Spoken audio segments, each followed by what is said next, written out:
அன்பு சொந்தங்களுக்கு நாளடியார் வணக்கம். நாள்தோறும் ஒரு நாளடி என்கின்ற அடிப்படையில் பொருட்பாலில் நட்பியலில் நட்பாராய்தல் மிக அழகாக தெளிவாக பார்த்து கொண்டிருக்கின்றோம்.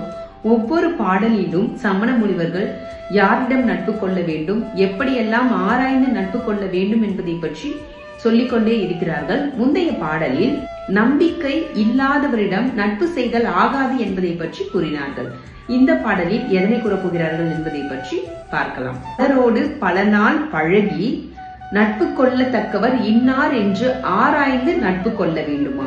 ஏனென்றால் நாம் உயிரை கொள்ளக்கூடிய பாம்பாக இருந்தாலும் பழகிவிட்டால் பிரியும் பொழுது துன்பம் ஏற்படும் என்கிறார்கள். இப்பொழுது நாம் பார்க்க வேண்டிய பாடல் எண் 220. மறி பலரோடு பன்னால் முயங்கி பொருள் தக்கார் கோடலே வேண்டும் பரி உயிர் செகுக்கும் பாம்போடு இன்னா மறி பின்னை பிரிவு. பலகால் நன்கு ஆராய்ந்த பின்னரே நட்பு செய்தல் வேண்டும் என்பதே இதன் பொருளாகும். நாளை சந்திப்போம். நன்றி, வணக்கம்.